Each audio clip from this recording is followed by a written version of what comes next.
Magandang araw guys! At ayan, balik na nga ulit tayo sa ating daily vlog. At ayun nga ni, sa aking mga taga-subaybay dyan, kung mapapansin nyo ay ilang araw din tayong walang upload. Ay pagpasensyahan nyo na ho, ay tao laang din tayo, tinatablan din ng sakit. At dahil magaling na nga tayo, ayan, thanks to God at makakapag-upload na ulit tayo ng video. At ayun na nga guys, sa bidyong ito nga ay gagawa nga tayo ng coffee. At hindi ko nga alam kung ano nga ning sumapi sa akin at bakit ko nga ni ginawa to. Sino ba naman kasing gagawa ng imimixer mo yung fresh milk para maging malapot?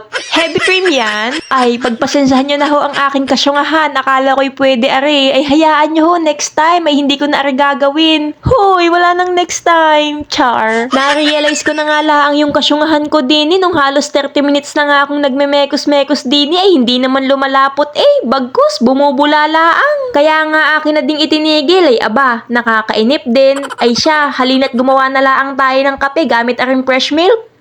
At ayun na nga, gagawa na nga sana ako din ng kape. Kaso nga lang aking napagtanto, ito palang aming coffee maker ay 2 araw nang hindi nagagamit. Kaya nga akin muna aring pakukuluan ng tubig para ma-sterilize naman kahit kaunti. At habang hinihintay nga natin na ma-sterilize yung coffee maker, ay susubukan muna ulit nating imekos-mekos aring fresh milk at baka nga sakaling lumapot kahit kaunti. Ay talagang isasagad ko ang aking kasyungahan din At nung matapos na nga ma-sterilize yung coffee maker at wala namang nangyari din sa fresh milk, ay hala, tara na lang gumawa ng kape. Kaurat After nang ma-sterilize ng coffee maker din nagpainit din ako ng kaunting tubig para gamitin din sa ating Burr Brand powder. Oh, san ka pa? Meron na nga Burr Brand sterilize, meron pang Burr Brand powder. Aba, matindi. At nilagyan ko nga lang ng ilang kutsaritang mainit na tubig aring ating Burr Brand powder para lumapot naman at makuha ko yung texture na gusto ko. Tansya-tansya na nga lang ang nilagay ko dyan ang tubig baka sumobra, baka halip na gawing malapot ay gawing inumin na laang din are. At after ko nga mamekos-mekos are at makuha ko nga yung texture na gusto ko are na nga ang itsura. Oh, parang Cerelac laang. At ayan na nga, uumpisahan na nga natin gumawa ng ice coffee.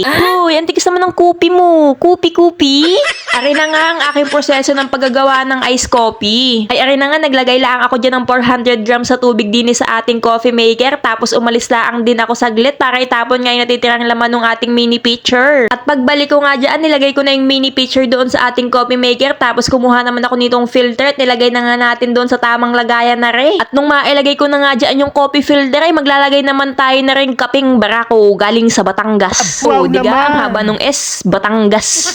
Ay diga nga, naglagay tayo dyan ng 400 grams sa tubig. Ay di 4 grams na kaping barako galing Batangas din ang aking ilalagay. Ay kasi naman yung huling vlog namin ni Jowa ay 2:1 daw, 200 grams sa tubig tapos 1 gram na kape. Ay wala daw lasa kahit anong pagkakapait naman na napanlasa ko doon sa kape.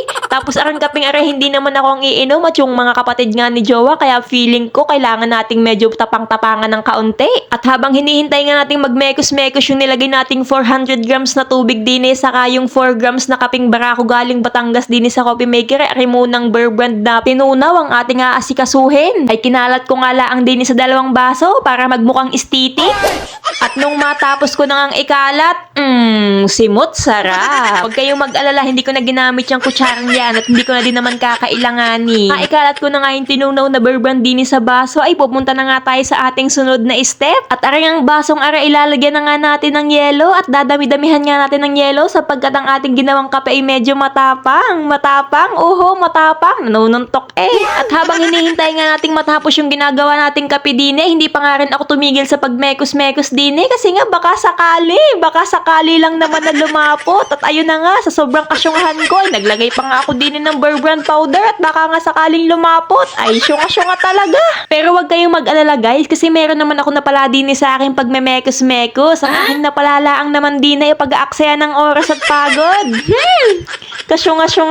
Kaya nga akin na nga itinigil at ako'y nasusura na.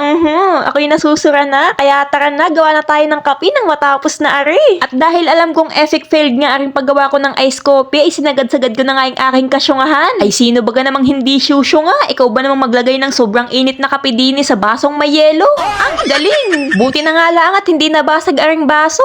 Tapos ang pagkarami-rami ko pang nilagay na kape dyan, halos puno na nga yung baso. Ay yung iinom talaga ng kapeng are ay 24 oras na gising. Tapos nilagay ko na nga aring Burr Brand fresh milk na nilagyan ng Burr Brand powder. Ang galing! At nung matapos ko na nga aring ice coffee na aking ginawa, ay binigay ko na nga doon sa iinom. Ay hindi ho akong iinom niyan sapagkat di naman ako mahilig sa kape. Ay di yung mga kapatid laang ni Jowa ang nandini, ay di sila ang iinom. At nung mainom na nga nila, ay tinanong ko nga kung anong lasa. Abay, ang saya baga naman ay ayos laang, lasang kape. At ayun laang para sa ating video ngayon. Maraming salamat ho sa panonood. Hanggang sa muli. Bye-bye! Peace!